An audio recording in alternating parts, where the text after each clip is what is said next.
Hey, it's SickBoy from the Gaminganarchist Collective and welcome to the Anarchic Eye for the 6th of May 2014. According to the CEO of Oculus, the Oculus Rift's loftiest goal would be to create something utilising the Facebook servers and have a 1 billion person MMO. Personally, I can't think of anything worse than having something that equates to essentially reality. We have a 7 billion person MMO, it's called Life. I'm not really sure where they want to go with this. I understand the exciting possibilities with the Oculus Rift. What I don't understand is the concept of saying, let's think about plugging everybody into a shared digital experience, because, like, that's not a fucking bad idea. Oh, I'm sorry, haven't we considered the real-world implications of this kind of stupid shit, other than every science fiction writer ever? I can't really see this as a good idea. Frankly, that kind of scale and full-life immersion seems a bit fucking mental, considering there's already people who are making themselves ill playing Warcraft, but there we go. In of itself, as the tech, it's fairly interesting. The idea of being able to utilise those kind of servers that only really Facebook could provide.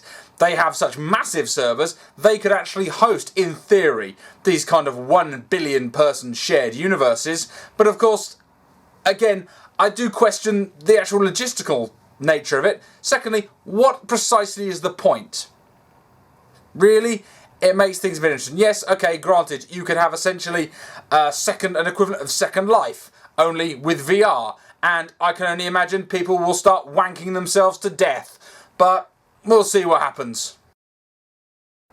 What if anyone wanted any more evidence that essentially the crowdfunding situation has jumped the shark? Shaq Fu 2 has just reached its $400,000 goal to the sequel to the game nobody wanted.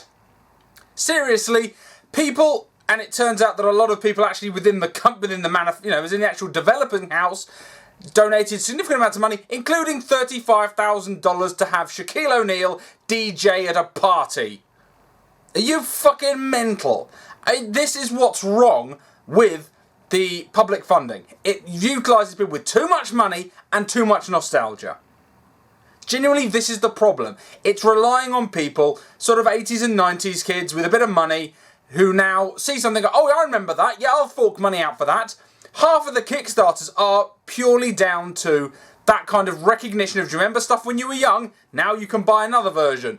And with something like Shaq Fu, I mean, Shaq fucking Fu, of all the things that required $400,000 investment, Shaq Fu 2 was not one of them. That's fucking mental. Yes, I know they're going to mocap Shaq fighting mummies again, and I don't see the point. It's a joke project. It is a waste of damn money, and it is just pushing the industry further and further towards that ridiculous nostalgia money. Because I love my old games, but for the most part, those kind of games belong in the past where nostalgia is, because mechanics have come along and have made those games essentially obsolete. There are very few older games, other than simple games like your Pac-Mans and your Marios and the like, that really hold up with regards to playing, really. A lot of games are awful. You play Flashback, which I loved as a kid. Shit. It's fucking shit. There are some games that are still fantastic and still hold up. Your sort of bullet hells, your R-types and the like, fantastic. But realistically, I don't want to see a faithful port of Tenchu Stealth Assassin because it would be shit. I want to see the ideas behind something like Tenchu turned into a modern game with modern quality, modern resolution, better mechanics, and make it into a superb title using the spirit of that game. I don't want what I already played shoved back in my face.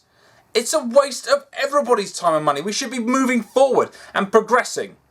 I absolutely get the nostalgia. I absolutely get the guttedness when you feel that your chosen IP has been left by the wayside.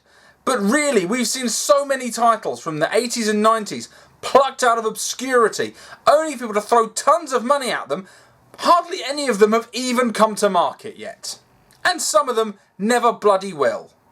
This is a real problem. And now we even have publishing houses, obviously. But yeah, rich people like Shaquille O'Neal couldn't have funded this game on his own as a vanity project. No, he wanted to use it as a publicity stunt. That's what other people have done. Sylvester Stallone did that with that movie. I can't remember the name of it. He put that up as a Kickstarter to fund the film. Despite the fact that if he believed in the fucking thing, he could have funded it himself. He's a multi-millionaire. The man's not stupid, he's a member of Mensa. He took advantage of his status to get you to pay instead of him or other people with more money than him to invest in the market. And that's what we need for a healthy market, is people with the money to realise what demand is and invest in it. What is happening right now is companies are seeing that dumb fucks are willing to pay for incomplete, shitty nostalgia ports, and they're milking it, and that is damaging the progress of the industry.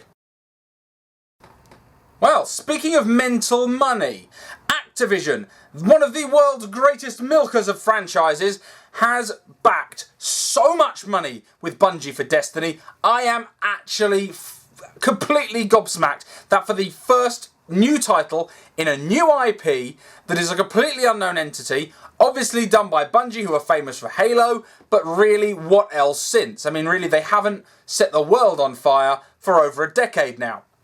But here we go. They have put in so much money to back Destiny. So much. Now, just for perspective, Avatar and Grand Theft Auto 5 are two of the most expensive entertainment products ever made.